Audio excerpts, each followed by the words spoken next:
Assalamualaikum warahmatullahi wabarakatuh. Nama saya Yusril Fajri Bajili Akbar.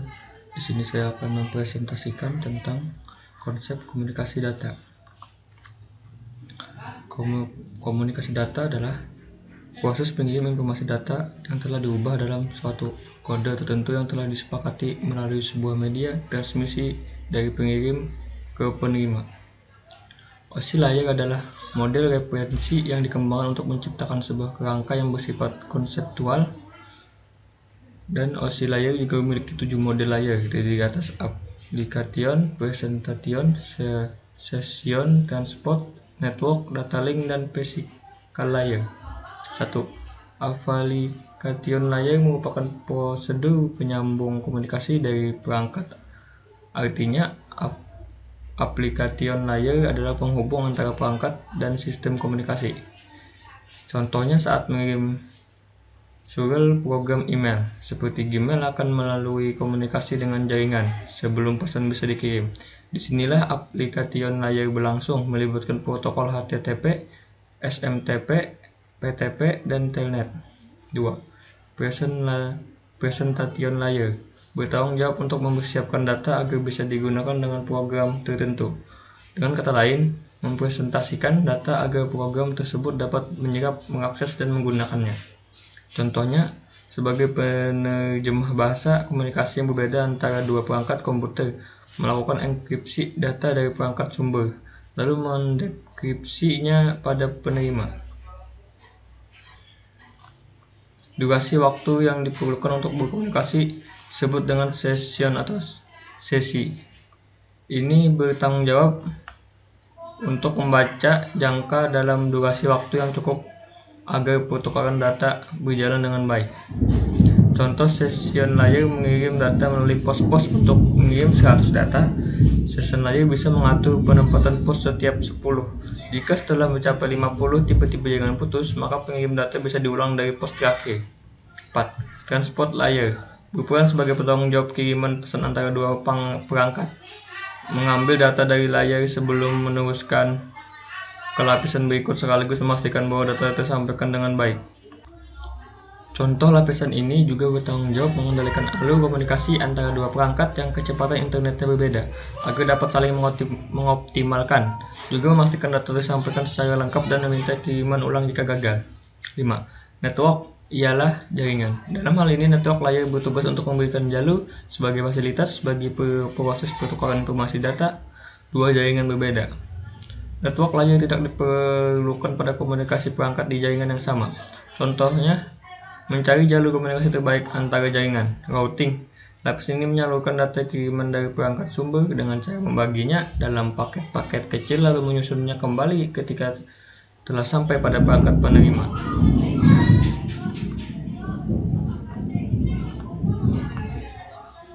6. Data link adalah penyalur informasi antar jaringan. Data link merupakan pemberi jalur komunikasi di dalam jaringan yang sama.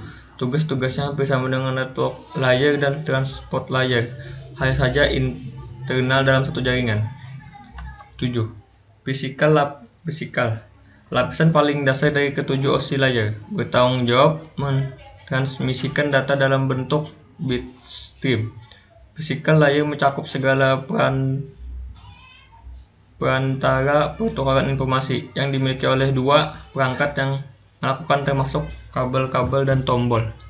Contohnya, email yang Anda kirimkan bergerak melalui ketujuh lapisan OSI layer di atas. Proses yang cukup panjang, bukan? Sebelumnya mungkin Anda tidak pernah menyangka membayangkan proses itu berjalan. Jelaskan tentang ROIP. ROIP adalah sebuah teknologi sistem radio untuk menggunakan standar voice over dan bekerja melalui perangkat lunak maupun keras.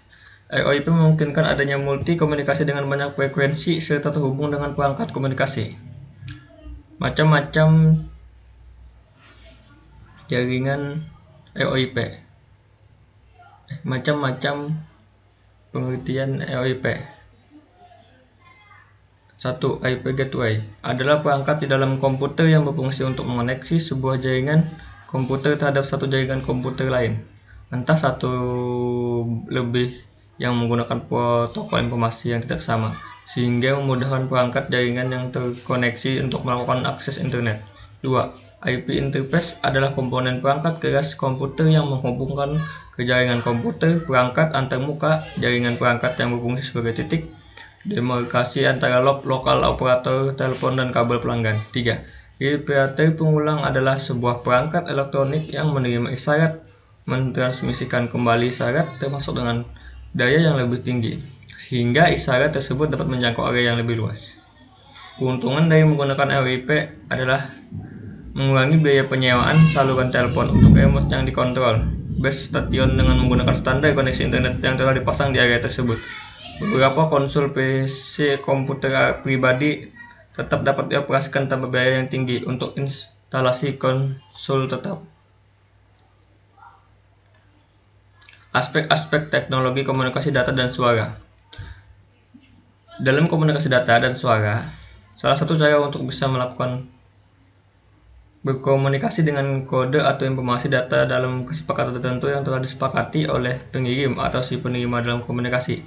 Berbagai macam cara bisa dilakukan dengan berbagai macam jenis komunikasi. Adapun tujuan komunikasi yaitu